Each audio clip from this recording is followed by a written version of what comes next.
Now, see, here's something you got to understand, sort of metaphysical about the ego. Because there's a deep relationship between love, truth, integrity, wholeness, and ego. So let's explain these relationships. So, you see,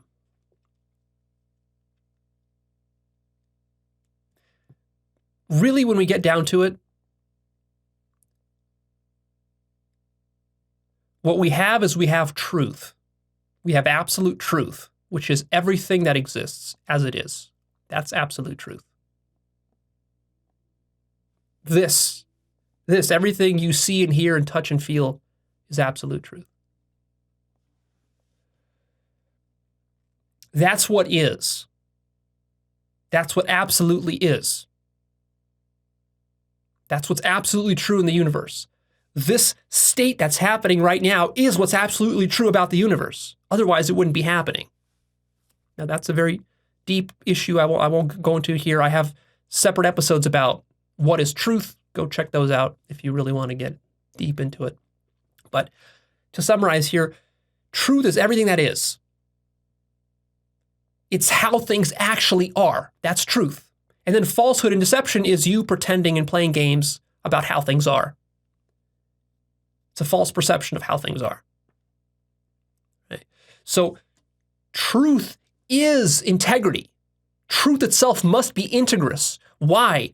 Because truth is whole. Truth is what it is. And it can't be anything else. Truth has no room for non-truth within it. It's so absolute. It's so all-encompassing. What is. For example, like this, my finger is here right now. You're looking at it if you're watching this, or you're hearing my voice if you're listening to this as a podcast. So this is truth. It's here right now. It is what it is. Now, to call it something else, to call it a wing or a tentacle or a flipper or whatever, a tree, that would be falsehood. That would be out of integrity with what is true in this particular case. Right? So truth must, by definition and tautologically, must be integrous with itself. So truth literally is integrity. That's the pinnacle of integrity. It's just absolute truth. And then any kind of stories you make up about it and tell yourself and lies you make and this sort of stuff, that's you're getting further and further away from what is. And us humans, we live in our fantasies. Mostly. We don't really care about the truth very much. Mostly we live in our fantasies and we care about spinning narratives and fictions within our minds about how things are, how we believe reality is. But our beliefs and our ideas and our models of reality are not the truth itself. They are facsimiles at best and gross distortions and pure falsehoods at worst. So the pinnacle of integrity is just absolute truth itself, which, in other words, you can call that God. Of course, it's the same as love. I've explained before that truth and love are identical. Why is it love? Because truth is itself, and in a sort of it's almost too obvious. But you see, the truth must love itself. It's kind of weird to say that because usually we don't think of truth as an abstract concept, we think, and that we think that, well, truth is an abstract concept, and love is an abstract concept, so why would truth need to love itself? That doesn't make much sense. Love is something humans do. Biological creatures do love. No, wrong. Consciousness does love. Consciousness does love. Consciousness does the universe. Consciousness does humans. Humans don't do consciousness. Consciousness does humans. So love is something consciousness does. Consciousness either accepts itself or it rejects itself to various degrees. There's infinite degrees of self-rejection or acceptance. So if consciousness is accepting itself, accepting the present experience. For example, if you're having sex, it probably feels good for you under normal circumstances, and you love it, you accept it. In other words, you don't just accept it a little bit, you accept it a lot. Like you accept it so deeply, you fall in love with the experience of it. In fact, we call it love, making love. Right? So you're really accepting that experience. But the problem is that the ego mind is fragmented and it's partial in which experiences it's willing to accept and which it isn't.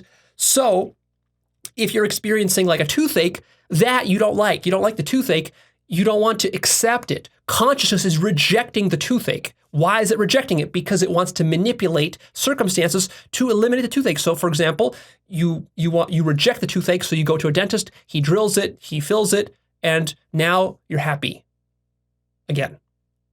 So this is what your mind, this is the entire mechanism of your entire life I'm describing here. It's not just toothaches, everything. So see, in that case, consciousness is literally rejecting the toothache. Now you might say, well, Leo, is that wrong?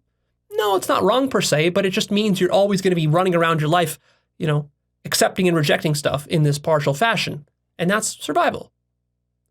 The only problem with it is that there's no satisfaction in it. You can do that your whole life, and you will, and you're never going to be satisfied. I mean, you'll have brief moments of satisfaction when you get everything you want, but most of the time you won't be getting what you want, and then you're going to be depressed and miserable and suffering.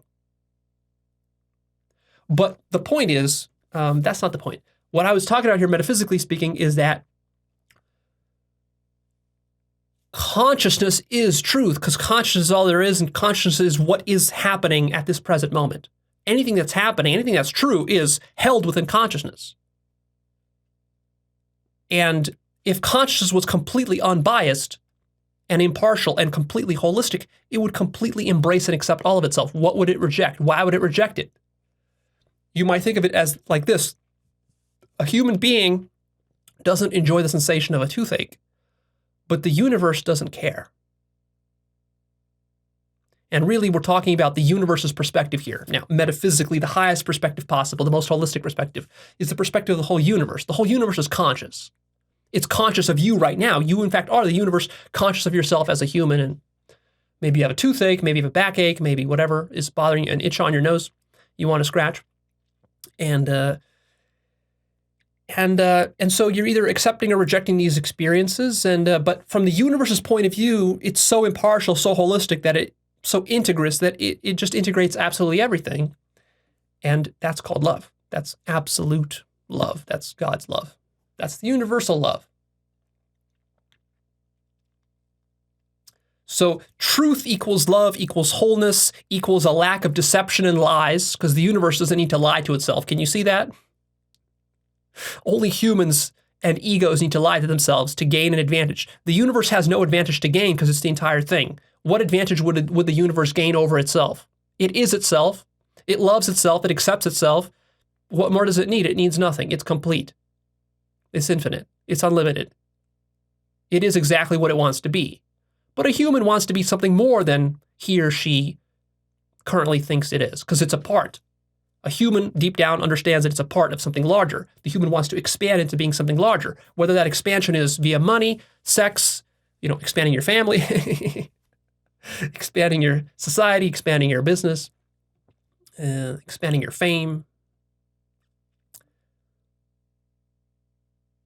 All of that is a form of expansion into something larger. And eventually that leads to the ultimate expansion into everything.